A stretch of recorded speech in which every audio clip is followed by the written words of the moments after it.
수고하셨습니다.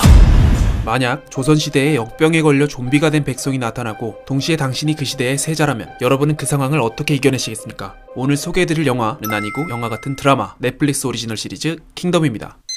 드라마는 캄캄한 어둠 속 임금의 침전인 강령전을 비치며 시작됩니다. 왕에게 무슨 일이 생긴 듯 강령전으로 향하는 한 의원과 그의 제자. 의원은 제자에게 치료 중 절대 전하의 침소를 엿보지 말라고 명하지만 하지 말라면 하고 싶은 게 인간의 심리. 제자는 침소를 엿보다 왕으로 추정되는 무언가에게 손목을 잡혀 끌려가죠.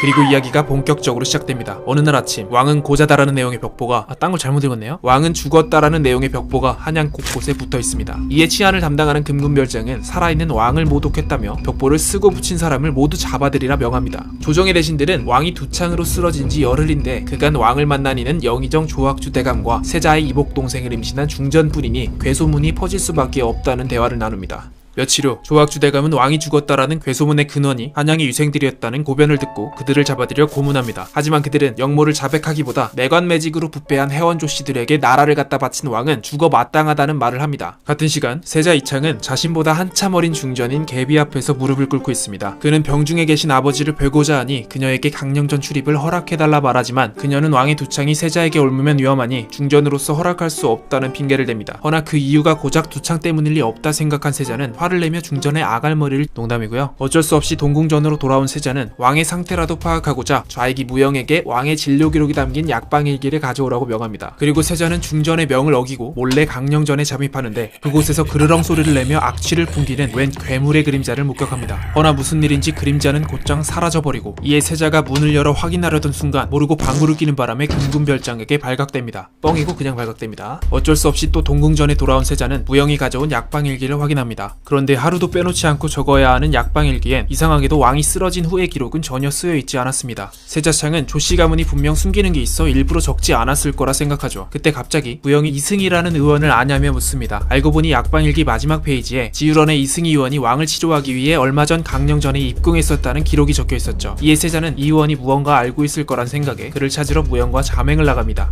같은 시간 동네 지유런의 병자들을 간병하는 의녀 서비는 영신이라는 환자와 식량이 없어 굶고 있는 병자들 문제로 다툼을 하고 있습니다. 그때 마침 이승희 의원이 지유런으로 돌아옵니다. 관 하나와 함께 말이죠. 이에 놀란 서비가 관을 열어보는데 관에는 충격적이게도 했던 단이가 죽어 있었죠. 이에 서비가 곧장 이 의원에게 무슨 일이 있었냐 묻는데 의원은 누가 봐도 큰일이 생긴 표정으로 아무 일도 없다며 시치미를 뗍니다. 이곳은 다시 한양. 조학주 대감은 조정의 대신들을 불러 모아 광란의 댄스 파티를 열고 있습니다. 또 딴 걸 잘못 읽었네요. 조학주 대감은 대신들을 불러 모아 유생들이 왕을 폐위시키고 세자를 새로운 왕으로 만들겠다는 서신을 찾았다며 분노합니다. 그는 이것이 영모의 증거라며 금군별장에게 세자를 압송하라는 명을 내리죠. 하지만 세자는 이미 한양 외곽으로 잠행을 나온 상황. 이곳에서 이 의원이 동네로 이미 돌아갔음을 파악한 세자는 곧바로 무영에게 동네로 향하자고 합니다. 하지만 무영은 칼퇴하고 치맥해야 된다며 농담이고요. 세자는 자신이 영모를 버렸기에 지금 한양으로 가면 죽게 된다고 말하며 동네로가 왕에게 무슨 일이 있었는지 알아야만 살 수 있다고 말합니다. 같은 시간 동네 산에서 방구를 끼다 지유런으로 돌아온 서비는 병자들이 어디서 났는지 웬 고깃국을 맛있게 먹는 모습을 보게 됩니다. 동시에 주방에서 고깃국을 요리하는 영신을 발견하죠. 이에 서비가 그에게 웬 고기냐고 묻자 영신은 배가 고파 사슴을 잡아왔다고 말합니다. 병자들이 배불리 먹는 모습에 영신에게 내심 고맙던 서비는 애기 엄마 젖이 안 나온다며 국을 더 달라는 병자의 부탁에 국을 퍼내려는데 그래서 다니의 손가락을 발견하고 맙니다. 알고 보니 영신이 만든 건 다니의 시체국이었던 거죠. 이에 화가 난 서비가 영신을 창고로 끌고 가 이유를 물으며 말다툼을 하는 동안 한 의녀 옆에서 고깃국을 먹던 아이가 갑자기 토를 나며 발작을 일으키다 죽어버립니다. 이에 놀란 의녀가 이 의원을 부르려는데 고깃국을 먹은 병자 전부가 죽어있는 지유런의 모습.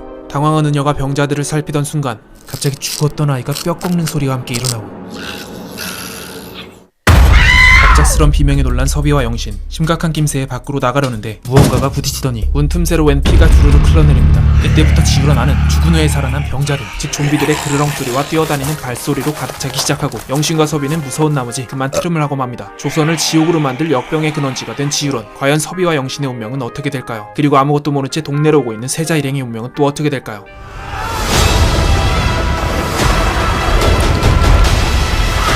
이상 넷플릭스 오리지널 시리즈 킹덤이었습니다.